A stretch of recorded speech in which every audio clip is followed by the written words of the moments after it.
Olá, minha gente, muito boa tarde a todas, a todos, bom dia ou boa noite para quem nos verá em horários diferentes. E como nós fazemos todas as quartas-feiras, nós estamos aqui iniciando, já na reta final do ano, mais uma conversa semanal a respeito dos principais temas da política, da economia, da organização social que tem implicações nas nossas cidades, nos estados e nos municípios. De tal forma que o nosso objetivo aqui é melhorar a consciência a respeito dos acontecimentos, né?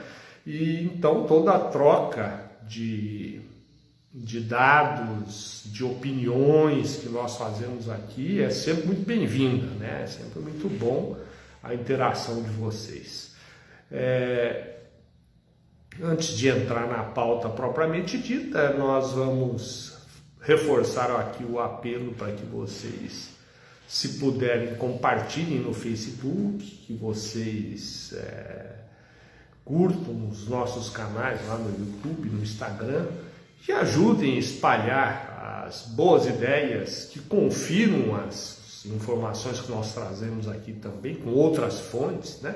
Para que a gente vá sempre ampliando os nossos conhecimentos a respeito do que está acontecendo no Brasil. Bom, hoje nós trouxemos assim um tema muito rápido, que nós vamos falar aqui alguma coisa a respeito da pandemia da Covid-19, né? Especialmente na Europa, que em alguns países está tendo início lá uma quarta onda, né? Vamos falar de uma reportagem grande que saiu hoje na Carta Capital, uma revista de circulação nacional, a respeito, uma reportagem artigo, né? Do desmonte do ensino médio no estado de São Paulo, né? Mais um passo dentro deste modelo ultraliberal de ataque ao Estado, de destruição dos serviços públicos, né? Nós vamos comentar alguma coisa sobre o Enem, né? A gente anotou aqui que também está enfrentando dificuldades, né? E vamos falar de dois temas locais, mas que não são locais, né? São temas, na verdade, universais e que têm interferência, tem assim relevância a nível mundial, né? Dois temas aqui da nossa cidade. Um deles está atrelado ao modelo econômico, nós vamos explicar isso, ao modelo de gestão que impera no Brasil hoje. E o outro está relacionado à crise ambiental, né, que o Brasil e que o mundo enfrenta e que começa a ter efeitos muito práticos e muito duros na nossa realidade cotidiana aqui na região centro-sul, no estado de São Paulo, Paraná, né, no sul do Brasil e no sudeste de forma geral. Bom, a respeito da epidemia, né, da pandemia da Covid-19, nós temos a notícia hoje que a Alemanha, vários países da Europa, mas especialmente eu vou falar da Alemanha, que é a reportagem que eu li, né, na Deutsche Welle. A Alemanha está enfrentando o início de uma quarta onda da Covid-19, apesar de já ter vacinado, como nós aqui no Brasil. O índice de vacinação deles é muito parecido com o nosso, em torno de 60% da população, né? Ainda assim, eles estão enfrentando um aumento grande no número de casos, novamente lá, embora os óbitos não estejam crescendo na mesma proporção, felizmente. Isso se deve à vacinação, né? Então, o grande número de casos que tem ocorrido lá,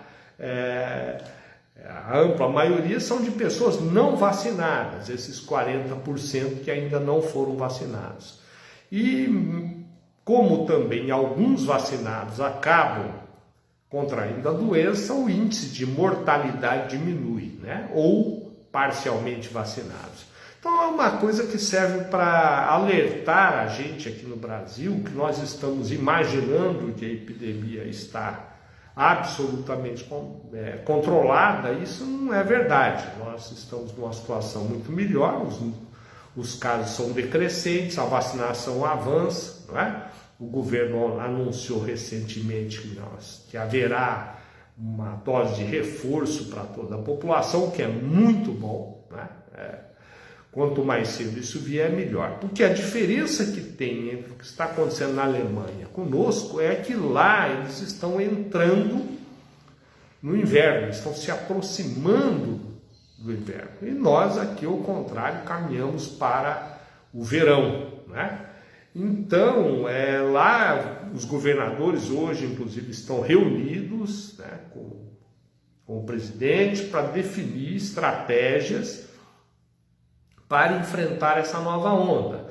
Eles estão cancelando, por exemplo, alguns eventos coletivos natalinos, né, em Munique, por exemplo, para evitar a ampliação da contaminação.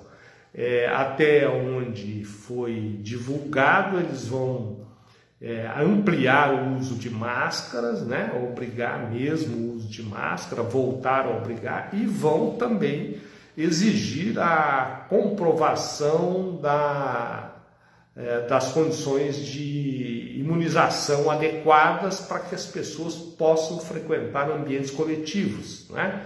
Como, por exemplo, os restaurantes, os bares, as festas, né, coletivas. Então, serve de alerta. No Brasil, nós também nos aproximamos das festas de final de ano, e especialmente a questão do carnaval, que me parece que deveria estar havendo já alguma organização para saber como nós nos comportaremos nestas ocasiões, as festas de final de ano e as festas carnavalescas. Infelizmente, parece que as coisas continuam atrasadas nesse sentido no Brasil.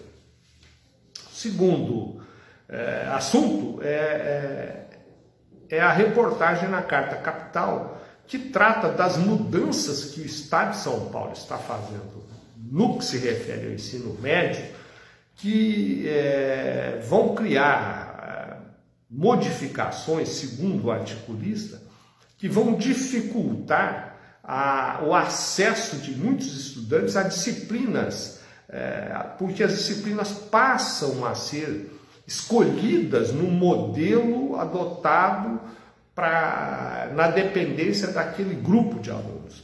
Isso me faz lembrar o que ocorreu na ditadura nos anos 60, né? Final dos anos 60, começo dos anos 70, quando houve a reforma do ensino também. Os regimes autoritários sempre caminham para isso. Em que se modificou o acesso da ampla maioria da população ao ensino médio, que já não era grande, criando os cursos profissionalizantes, que tiravam praticamente boa parte da juventude, os mais pobres, do ensino científico, assim chamado na época, que era o ensino que dava acesso às faculdades, às universidades, né? O ensino profissionalizante, o indivíduo tinha grande dificuldade depois de passar nos vestibulares para ter acesso à universidade. Parece que o Estado de São Paulo, que também tem um governo ultraliberal, o governo Dória, que vem fazendo todos os ataques ao serviço público, ele já fez isso com vários serviços básicos, como os bancos estatais, Nossa Caixa, Banespa, que foram liquidados, né, antes dele, inclusive, com, por exemplo, a questão dos pedágios, que as rodovias de São Paulo hoje, todas elas estão entregues aos pedágios. Há muita terceirização na questão da administração de saúde, né, de parte das universidades, e agora isso parece que tem um movimento para levar isso para o ensino público também, né? O que não deixa de ser preocupante. porque isso vem num contexto que não é só São Paulo, né? Nós estamos vendo aí agora o Enem, né? O Enem deste ano enfrenta uma crise, uma denúncia gravíssima de que as questões foram entregues para o governo, para o Ministério da Educação, foram reveladas e eles interferiram nas questões, o que é muito grave, porque como é que se garante o sigilo dessas provas, né? Se alguém teve acesso e escolheu questões. Tanto que 30 e poucos funcionários do Ministério da Educação, funcionários de carreira, se demitiram, porque discordaram disso. Então o número de inscritos caiu, né? A base de inscrições por causa da questão da isenção, e agora nós temos aí não sabemos como é que vai ser. E o Enem representou um grande avanço, porque ele possibilitou o acesso, né? Ele democratizou o acesso aos exames para entrar nas universidades. Porque antes do Enem nós tínhamos uma indústria de cursinhos, né? Que funcionava no Brasil, e além da indústria de cursinhos, nós tínhamos os vestibulares, que aqueles que tinham mais condições financeiras acabavam podendo fazer o vestibular, o exame vestibular em várias universidades, porque demandava de viagem para a cidade, sede da universidade, de hospedagem, de fazer os exames, que eram normalmente realizados em três dias, né? Tudo isso o Enem modificou, porque ele possibilitou que a juventude, que os estudantes façam o exame perto de casa, né? Na sua cidade, e concorram em várias universidades ao mesmo tempo, né? E então essa indústria do cursinho também se modificou, porque o modelo de prova melhorou muito, que é uma prova que passou a avaliar não só o conteúdo básico do ensino médio, mas avaliar também a capacidade de raciocínio e solução de problemas, né, dos estudantes. Então é preocupante a gente ver esse tipo de retrocessos acontecendo. E esses retrocessos não são por acaso, eles fazem parte desse modelo. Eu insisto muito nisso, porque nós precisamos entender que as coisas não acontecem por acaso, que há causa, né? E que muitas vezes nós ficamos discutindo os efeitos, né? Sem prestar muita atenção na causa, até porque a nossa imprensa brasileira, ela trabalha, ela toda vinculada aos interesses do grande capital, ela trabalha para que as pessoas fiquem mesmo com a informação rasa, né? Que não aprofundem a compreensão daquilo que está acontecendo. É o que está acontecendo com a nossa economia. Que a gente vê aí o país, de novo, o anúncio de queda dos serviços e tal, nós estamos, sem dúvida nenhuma, caminhando para uma estagflação, né, com um desemprego crescente. E ainda com perspectiva muito ruim para 2022 por conta da elevação dos juros, né? Os juros que são muito maiores aqui no Brasil do que nos outros países do mundo. Mas aí eu quero falar de dois assuntos municipais, né, que estão acontecendo aqui na nossa realidade e que têm muita ligação com o que acontece no estado de São Paulo e com o que está acontecendo no Brasil, com essa onda ultraliberal e entreguista que tomou conta do país nos últimos tempos.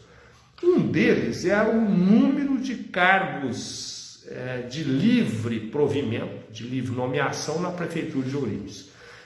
O Observatório Social divulgou aqui em Ourinhos que no primeiro semestre desse ano o município gastou 19 milhões de reais com os 602 cargos, entre cargos comissionados e outros modelos de confiança, durante o primeiro semestre. Quer dizer, aí você fala, poxa, mas é um problema estrutural de Ourinhos. Realmente é um problema estrutural antigo da Prefeitura de Ourinhos, que vem, mas isso é parte do modelo político do Brasil. Porque o que nós estamos vendo lá no Congresso Nacional? Um orçamento paralelo e a reforma administrativa na forma. O que o orçamento paralelo quer? acabaram de votar agora a PEC, né, do calote nos precatórios, e há um questionamento no Supremo a respeito do chamado orçamento paralelo, que fala assim 18 a 20 bilhões de reais que o governo municipal está usando para fazer, para garantir o voto de deputados, de parlamentares e senadores, principalmente os vinculados ao Centrão, mas não só, né, para aprovar a reforma administrativa e para aprovar essa PEC, que dá ao governo uma folga de 90 bilhões de reais para fazer outros negócios. Então é a mesma coisa.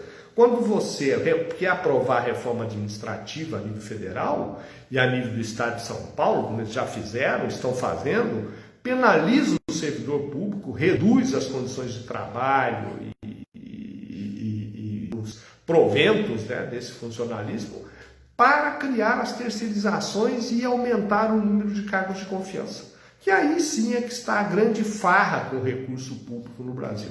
Então os municípios não são diferentes. E agora, recentemente, inclusive, um projeto de lei tirou direitos, né, dos servidores públicos municipais, mas deixou intocada essa questão dos cargos, né, de livre provimento. Mas não é uma coisa localizada. Eu estou citando o exemplo de Ourinhos, que é uma coisa real, que as pessoas podem compreender aqui, porque elas estão no dia a dia, né, convivendo com esse tipo de clientelismo, de fisiologismo.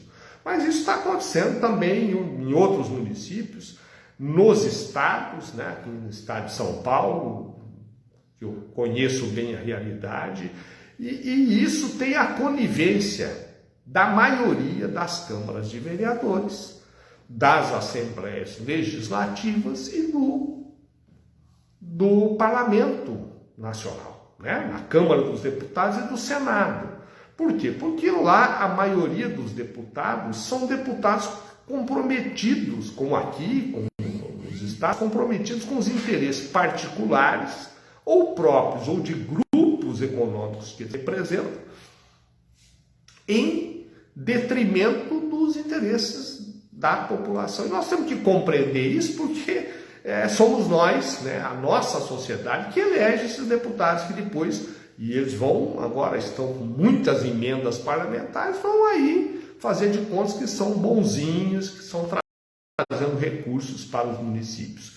A outra questão é a notícia, o comunicado da SAI, que é uma empresa que cuida da água e do saneamento básico aqui em Ourinhos, dando conta que o nível do rio que abastece a cidade aqui, o Rio Pardo, hoje é inferior a 1 metro, né, o que compromete a captação, né, o que coloca em risco a captação de água, da água para abastecimento do município, fazendo um apelo para que a população reduza o consumo. Obviamente que é necessário que a população contribua e nós não podemos desperdiçar água, mas não é agora, em circunstância nenhuma. A SAI deveria estar fazendo esse trabalho de conscientização, de reduzir as perdas que nós temos de água por conta de encanamentos antigos, né? E deveria ter um programa também para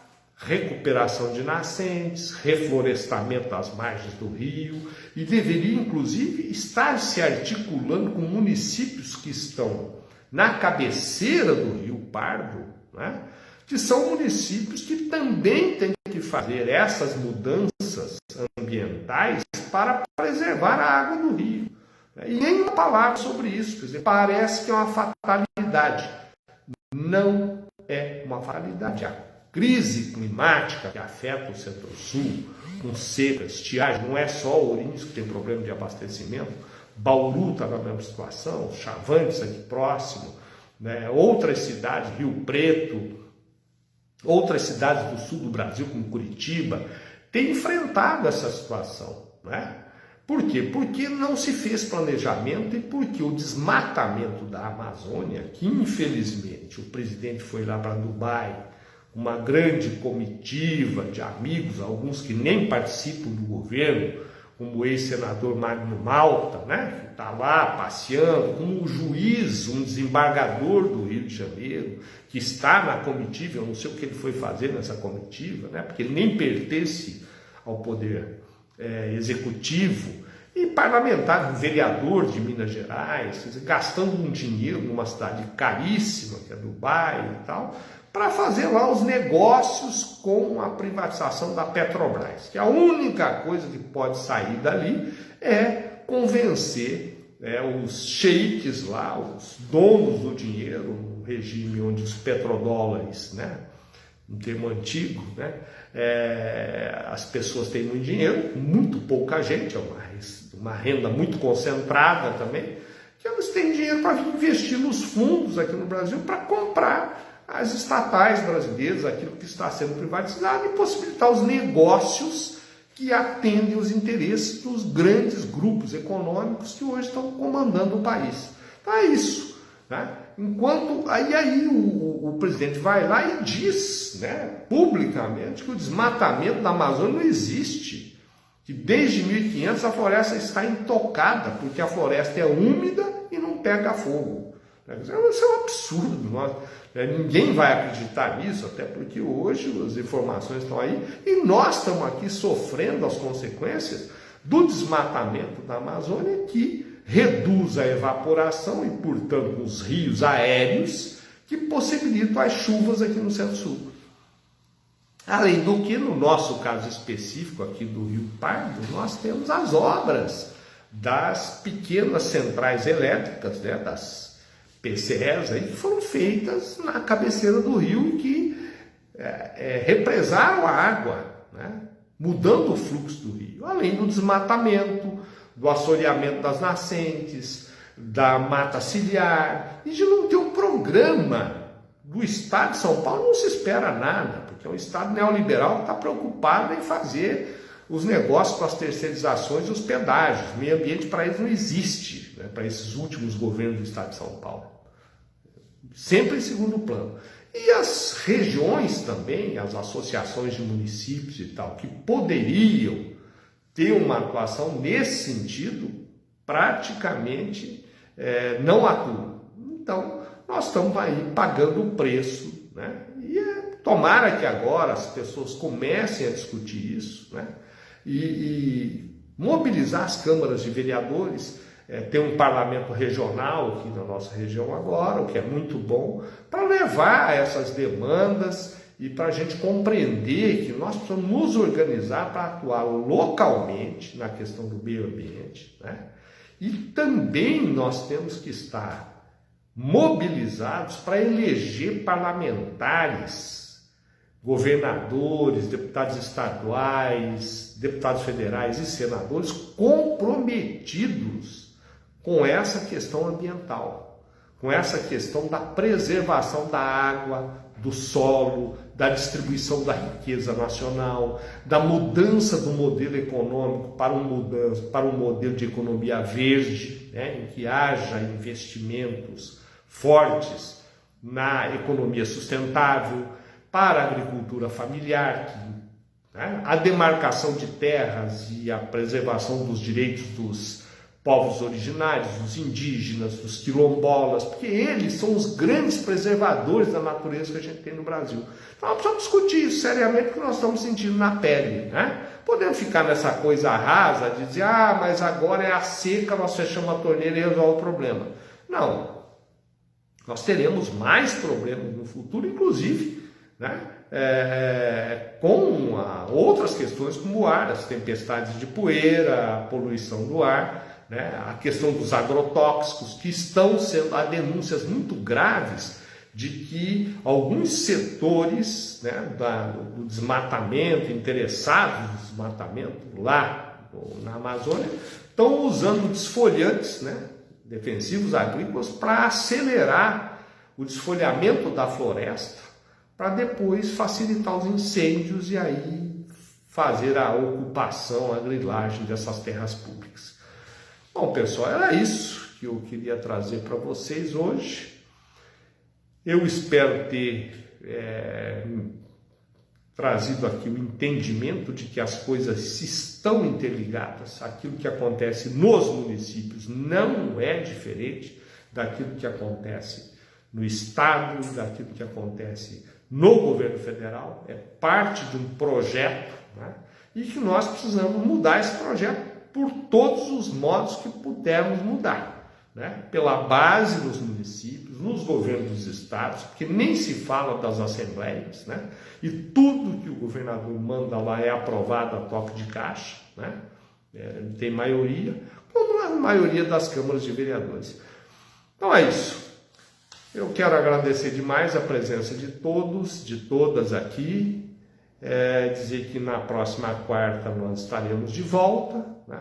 Vamos fazer durante esse mês de novembro.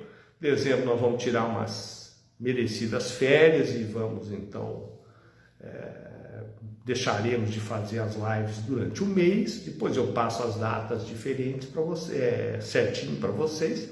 E quero agradecer demais aqui as pessoas que nos deram a honra de comprar e ler o nosso livro que está aí na página também. As informações estão aí de como adquirir na Amazon ou adquirir o livro físico, né? As pessoas que comentaram, que me deram retorno, né? E que elogiaram e tal, quero agradecer muito e dizer que eu conto com vocês mesmo para que a gente espalhe essas boas notícias, né? Ou pelo menos a boa consciência para enfrentar as más notícias. Tá? Obrigado a todas, a todos e até a próxima. Um abraço.